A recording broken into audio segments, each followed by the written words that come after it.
ರಾಜ್ಯದ ವಿಶ್ವವಿದ್ಯಾಲಯಗಳಲ್ಲಿ ಮತ್ತೆ ಚುನಾವಣೆ ನಡೆಸಬೇಕಾ ಅಥವಾ ಬೇಡ ಅನ್ನೋದ್ರ ಬಗ್ಗೆ ಬೆಳಗಾವಿಯಲ್ಲಿರುವಂಥ ವಿದ್ಯಾರ್ಥಿಗಳು ಏನು ಹೇಳ್ತಾರೆ ಅನ್ನೋದ್ರ ಬಗ್ಗೆ ಸ್ವತಃ ಏನು ಇಲ್ಲಿ ಕಾಲೇಜ್ ವಿದ್ಯಾರ್ಥಿಗಳಿರುವಂಥದ್ದು ವಿದ್ಯಾರ್ಥಿಗಳಿದ್ದಾರೆ ಅವರನ್ನು ಕೂಡ ನಾನು ಮಾತಾಡ್ತೀನಿ ಸರ್. ಪ್ರಮುಖವಾಗಿ ಮತ್ತೆ ಈ ಚುನಾವಣೆ ಇರಲಿಲ್ಲ, ಈ ಸದ್ಯ ಚುನಾವಣೆ ಮಾಡಬೇಕಂತೇಳಿ ಮುಂದಾಗಿರುವಂಥದ್ದು ಏನು ಹೇಳ್ತೀವಿ ಸರ್? ಇದು ಅಖಿಲ ಭಾರತೀಯ ವಿದ್ಯಾರ್ಥಿ ಪರಿಷತ್ ಇದನ್ನು ಸ್ವಾಗತಿಸುತ್ತೆ. ಅಖಿಲ ಭಾರತೀಯ ವಿದ್ಯಾರ್ಥಿ ಪರಿಷತ್ತಿನ ಒಂದು ಧ್ಯೇಯ ಇದೆ ಸರ್, ವ್ಯಕ್ತಿ ನಿರ್ಮಾಣದಿಂದ ರಾಷ್ಟ್ರದ ಪುನರ್ ನಿರ್ಮಾಣ ಅಂತ ಹೇಳ್ಕ್ಯಾರನ್ನ. ಅದು ಕಾಲೇಜಿನ 4 ಗೋಡೆಗಳ ಮಧ್ಯೆ ಬೆಳೆದ್ರೆ ಒಂದು ಸೂಕ್ತ ಅಂತ ಹೇಳ್ಕ್ಯಾರ ನಮ್ಮ ಅಭಿಪ್ರಾಯ ಸರ್. ಯಾಕಂದ್ರೆ ಕಾಲೇಜ್ ಕ್ಯಾಂಪಸ್ಗಳಲ್ಲಾಗಿರ್ಬೋದು, ವಿಶ್ವವಿದ್ಯಾಲಯದ ಕ್ಯಾಂಪಸ್ಗಳಲ್ಲಾಗಿರ್ಬೋದು, ನಾಯಕತ್ವದ ಗುಣಗಳನ್ನು ಹೊಂದಿರತಕ್ಕಂಥ ವಿದ್ಯಾರ್ಥಿಗಳು ನಮ್ಮ ಕರ್ನಾಟಕ ರಾಜ್ಯದಲ್ಲಿ, ನಮ್ಮ ಬೆಳಗಾವಿ ಜಿಲ್ಲೆಯಲ್ಲಿ ಸಾಕಷ್ಟು ಜನ ಇದ್ದಾರೆ. ಅವರಿಗೆ ಮುಂದಿನ ಭವಿಷ್ಯಕ್ಕಾಗಿ ಈ ಚುನಾವಣೆಗಳು ಅತ್ಯಂತ ಮುಖ್ಯವಾಗಿವೆ. ಹೀಗಾಗಿ ನಾವು ನೋಡ್ತಿರ್ಬೋದು, ಅಖಿಲ ಭಾರತೀಯ ವಿದ್ಯಾರ್ಥಿ ಪರಿಷತ್ತು ಈಗ ಹಿಂದಿನ ಚುನಾವಣೆಗಳಲ್ಲಿ ಪ್ರತಿಷ್ಠಿತ ಯೂನಿವರ್ಸಿಟಿಗಳಾದ ದಿಲ್ಲಿ ಯೂನಿವರ್ಸಿಟಿ ಆಗಿರ್ಬೋದು, ಹೈದರಾಬಾದ್ ಯೂನಿವರ್ಸಿಟಿಗಳಾಗಿರ್ಬೋದು, ಇದು ಮಂಗಳೂರು ಯೂನಿವರ್ಸಿಟಿಗಳಾಗಿರ್ಬೋದು, ಇಂಥಲ್ಲಿ ಎಲ್ಲ ಅಖಿಲ ಭಾರತೀಯ ವಿದ್ಯಾರ್ಥಿ ಪರಿಷತ್ತು ಜಯವನ್ನು ಬಾರಿಸಿದೆ. ಅದಷ್ಟೇ ಚುನಾವಣೆ ಮಾಡಲಿ ಅಂತೀರಿ? ಚುನಾವಣೆ ಮಾಡೋದು ನಾವೇನು ಚುನಾವಣೆ ಆಗಬೇಕು, ಕರೆ ಒಂದು ಒಳ್ಳೆ ರೀತಿಯಲ್ಲಿ ಆಗಬೇಕು. ಹೆಂಗಂದರೆ ಇವತ್ತು ಇದು ಏನು ಮೊದಲು ಕರ್ನಾಟಕದಲ್ಲಿ ಚುನಾವಣೆ ನಡೀತಿದ್ದು, ವಿಶ್ವವಿದ್ಯಾಲಯಗಳಲ್ಲಿ 37 ವರ್ಷಗಳ ಹಿಂದೆ ಚುನಾವಣೆ ನಡೀತಿದ್ದು. ಆದರೆ ಅವತ್ತಿನ ಚುನಾವಣೆ ಹೇಗಾಗಿತ್ತಂದರೆ, ಒಂದು ವಿದ್ಯಾರ್ಥಿಗಳು ಓದ್ತಾ ಇರುವಂಥ ಶೈಕ್ಷಣಿಕ ಮಂದಿರದಲ್ಲಿ ಶೈಕ್ಷಣಿಕ ಮಂದಿರದಿಂದ ಒಂದು ರೌಡಿ ಮತ್ತು ಗುಂಡಾಗಳ ಅಖಾಡಾಗಿ ಪರಿವರ್ತನೆಯಾಗಿತ್ತು. ಆದ ಕಾರಣ 37 ವರ್ಷಗಳ ಹಿಂದೆ ಏನು ಚುನಾವಣೆ ಬಂದ್ ಮಾಡಿದರು, ಇವತ್ತು ಏನು ಸರ್ಕಾರದ ನಿರ್ಧಾರ ತೊಗೊಂಡಿದೆ ಚುನಾವಣೆ ಪುನರ್ ನಿರ್ಮಾಣ ಮಾಡಬೇಕಂತ ಇದನ್ನು ಅಖಿಲ ಭಾರತೀಯ ವಿದ್ಯಾರ್ಥಿ ಪರಿಷತ್ ಸ್ವಾಗತಿಸ್ತೈತಿ.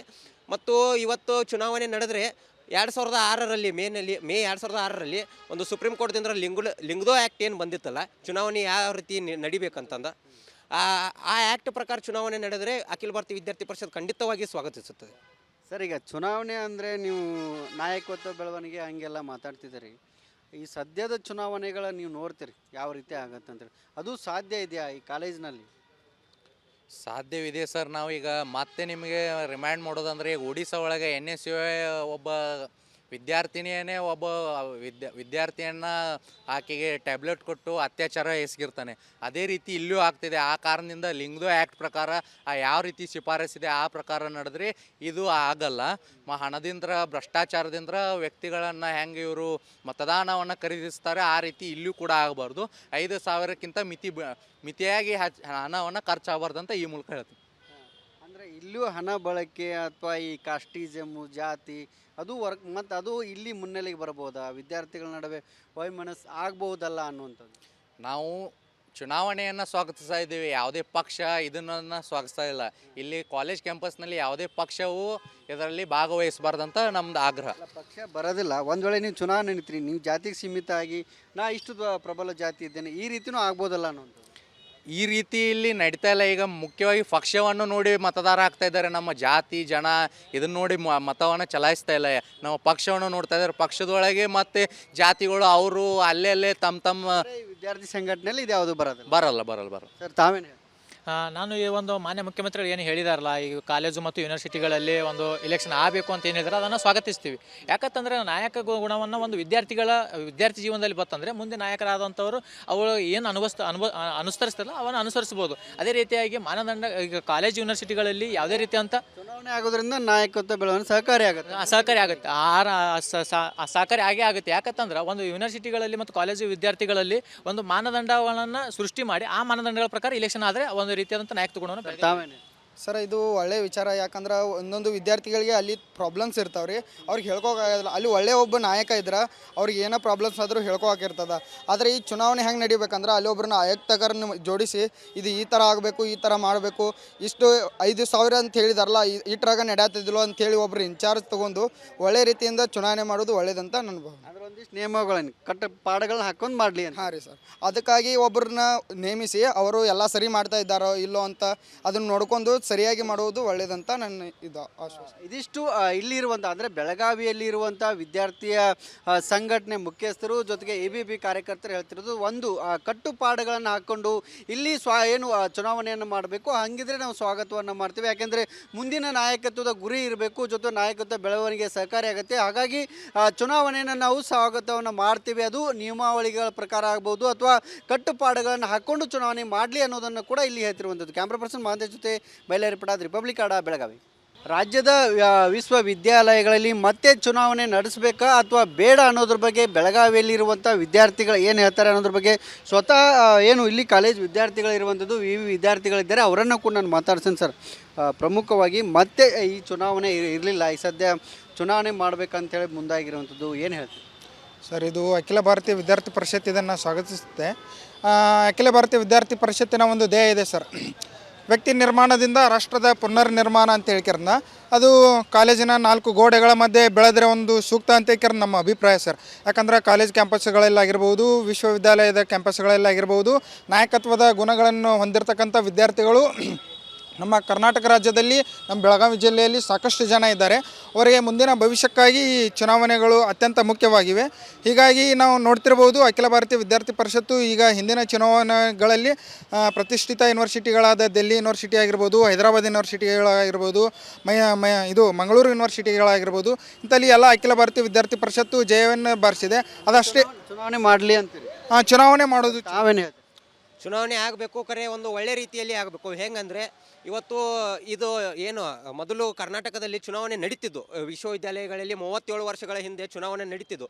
ಆದರೆ ಅವತ್ತಿನ ಚುನಾವಣೆ ಹೇಗಾಗಿತ್ತಂದರೆ, ಒಂದು ವಿದ್ಯಾರ್ಥಿಗಳು ಓದ್ತಾ ಇರುವಂಥ ಶೈಕ್ಷಣಿಕ ಮಂದಿರದಲ್ಲಿ ಶೈಕ್ಷಣಿಕ ಮಂದಿರದಿಂದ ಒಂದು ರೌಡಿ ಮತ್ತು ಗುಂಡಾಗಳ ಅಖಾಡಾಗಿ ಪರಿವರ್ತನೆ ಆಗಿತ್ತು. ಆದ ಕಾರಣ 37 ವರ್ಷಗಳ ಹಿಂದೆ ಏನು ಚುನಾವಣೆ ಬಂದ್ ಮಾಡಿದರು, ಇವತ್ತು ಏನು ಸರ್ಕಾರದ ನಿರ್ಧಾರ ತೊಗೊಂಡಿದೆ ಚುನಾವಣೆ ಪುನರ್ನಿರ್ಮಾಣ ಮಾಡಬೇಕಂತ ಇದನ್ನು ಅಖಿಲ ಭಾರತೀಯ ವಿದ್ಯಾರ್ಥಿ ಪರಿಷತ್ ಸ್ವಾಗತಿಸ್ತೈತಿ. ಮತ್ತು ಇವತ್ತು ಚುನಾವಣೆ ನಡೆದರೆ 2006ರಲ್ಲಿ ಮೇ 2006ರಲ್ಲಿ ಒಂದು ಸುಪ್ರೀಂ ಕೋರ್ಟ್ದಿಂದ ಲಿಂಗ್ದೋ ಆ್ಯಕ್ಟ್ ಏನು ಬಂದಿತ್ತಲ್ಲ, ಚುನಾವಣೆ ಯಾವ ರೀತಿ ನಡಿಬೇಕಂತಂದ ಆ ಆ್ಯಕ್ಟ್ ಪ್ರಕಾರ ಚುನಾವಣೆ ನಡೆದರೆ ಅಖಿಲ ಭಾರತೀಯ ವಿದ್ಯಾರ್ಥಿ ಪರಿಷತ್ ಖಂಡಿತವಾಗಿ ಸ್ವಾಗತಿಸುತ್ತದೆ. ಸರ್, ಈಗ ಚುನಾವಣೆ ಅಂದರೆ ನೀವು ನಾಯಕತ್ವ ಬೆಳವಣಿಗೆ ಹಂಗೆಲ್ಲ ಮಾತಾಡ್ತಿದ್ದೀರಿ. ಈ ಸದ್ಯದ ಚುನಾವಣೆಗಳ ನೀವು ನೋಡ್ತೀರಿ ಯಾವ ರೀತಿ ಆಗತ್ತೆ ಅಂತೇಳಿ, ಅದು ಸಾಧ್ಯ ಇದೆಯಾ ಈ ಕಾಲೇಜಿನಲ್ಲಿ? ಸಾಧ್ಯವಿದೆ ಸರ್. ನಾವೀಗ ಮತ್ತೆ ನಿಮಗೆ ರಿಮೈಂಡ್ ಮಾಡೋದಂದರೆ, ಈಗ ಒಡಿಸ್ಸಾ ಒಳಗೆ NSU ಒಬ್ಬ ವಿದ್ಯಾರ್ಥಿನಿಯೇ ಒಬ್ಬ ವಿದ್ಯಾರ್ಥಿಯನ್ನು ಆಕೆಗೆ ಟ್ಯಾಬ್ಲೆಟ್ ಕೊಟ್ಟು ಅತ್ಯಾಚಾರ ಎಸಗಿರ್ತಾನೆ. ಅದೇ ರೀತಿ ಇಲ್ಲೂ ಆಗ್ತಿದೆ. ಆ ಕಾರಣದಿಂದ ಲಿಂಗ್ದೋ ಆ್ಯಕ್ಟ್ ಪ್ರಕಾರ ಯಾವ ರೀತಿ ಶಿಫಾರಸಿದೆ ಆ ಪ್ರಕಾರ ನಡೆದ್ರೆ ಇದು ಆಗಲ್ಲ. ಹಣದಿಂದ ಭ್ರಷ್ಟಾಚಾರದಿಂದ ವ್ಯಕ್ತಿಗಳನ್ನು ಹೆಂಗೆ ಇವರು ಮತದಾನವನ್ನು ಖರೀದಿಸ್ತಾರೆ ಆ ರೀತಿ ಇಲ್ಲೂ ಕೂಡ ಆಗಬಾರ್ದು.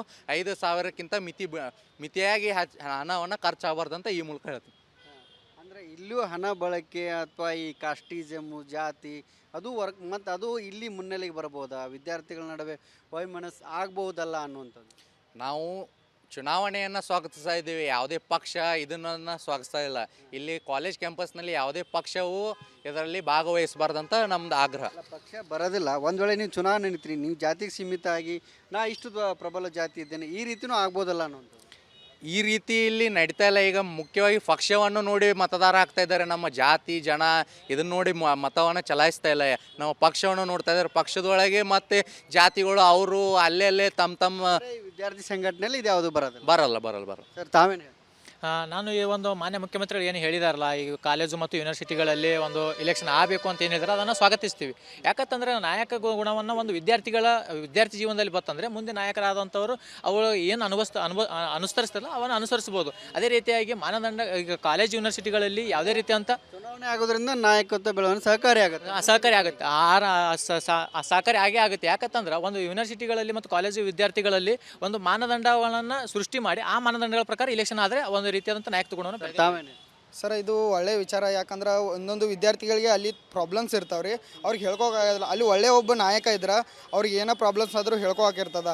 ಆದರೆ ಈ ಚುನಾವಣೆ ಹೆಂಗೆ ನಡಿಬೇಕಂದ್ರೆ ಅಲ್ಲಿ ಒಬ್ಬರನ್ನ ಆಯುಕ್ತಕರನ್ನ ಜೋಡಿಸಿ ಇದು ಈ ಥರ ಆಗಬೇಕು, ಈ ಥರ ಮಾಡಬೇಕು, ಇಷ್ಟು 5,000 ಅಂತ ಹೇಳಿದಾರಲ್ಲ, ಇಟ್ರಾಗ ನಡೆಯತ್ತಿದ್ದಿಲ್ಲ ಅಂತೇಳಿ ಒಬ್ಬರು ಇನ್ಚಾರ್ಜ್ ತೊಗೊಂಡು ಒಳ್ಳೆ ರೀತಿಯಿಂದ ಚುನಾವಣೆ ಮಾಡೋದು ಒಳ್ಳೇದಂತ ನನ್ನ ಭಾವನೆ. ಒಂದಿಷ್ಟು ನಿಯಮಗಳನ್ನು ಪಾಠಗಳನ್ನ ಹಾಕೊಂಡು ಮಾಡಲಿ ಅಂತ. ಹಾಂ ರೀ ಸರ್, ಅದಕ್ಕಾಗಿ ಒಬ್ಬರನ್ನ ನೇಮಿಸಿ ಅವರು ಎಲ್ಲ ಸರಿ ಮಾಡ್ತಾ ಇದ್ದಾರೋ ಇಲ್ಲೋ ಅಂತ ಅದನ್ನು ನೋಡ್ಕೊಂಡು ಸರಿಯಾಗಿ ಮಾಡುವುದು ಒಳ್ಳೆಯದಂತ ನನ್ನ ಆಶ್ವಾಸ. ಇದಿಷ್ಟು ಇಲ್ಲಿರುವಂಥ ಅಂದರೆ ಬೆಳಗಾವಿಯಲ್ಲಿರುವಂಥ ವಿದ್ಯಾರ್ಥಿಯ ಸಂಘಟನೆ ಮುಖ್ಯಸ್ಥರು ಜೊತೆಗೆ ABP ಕಾರ್ಯಕರ್ತರು ಹೇಳ್ತಿರೋದು, ಒಂದು ಕಟ್ಟುಪಾಡುಗಳನ್ನು ಹಾಕ್ಕೊಂಡು ಇಲ್ಲಿ ಏನು ಚುನಾವಣೆಯನ್ನು ಮಾಡಬೇಕು, ಹಂಗಿದ್ರೆ ನಾವು ಸ್ವಾಗತವನ್ನು ಮಾಡ್ತೀವಿ. ಯಾಕೆಂದರೆ ಮುಂದಿನ ನಾಯಕತ್ವದ ಗುರಿ ಇರಬೇಕು, ಜೊತೆ ನಾಯಕತ್ವ ಬೆಳವಣಿಗೆ ಸಹಕಾರಿ ಆಗುತ್ತೆ. ಹಾಗಾಗಿ ಚುನಾವಣೆಯನ್ನು ನಾವು ಸ್ವಾಗತವನ್ನು ಮಾಡ್ತೀವಿ. ಅದು ನಿಯಮಾವಳಿಗಳ ಪ್ರಕಾರ ಆಗ್ಬೋದು ಅಥವಾ ಕಟ್ಟುಪಾಡುಗಳನ್ನು ಹಾಕ್ಕೊಂಡು ಚುನಾವಣೆ ಮಾಡಲಿ ಅನ್ನೋದನ್ನು ಕೂಡ ಇಲ್ಲಿ ಹೇಳ್ತಿರುವಂಥದ್ದು. ಕ್ಯಾಮ್ರಾ ಪರ್ಸನ್ ಮಹಾಂತೇಶ್ ಜೊತೆ ಬಯಲಾರಿ ಪಡಾದ್, ರಿಪಬ್ಲಿಕ್ ಕನ್ನಡ, ಬೆಳಗಾವಿ.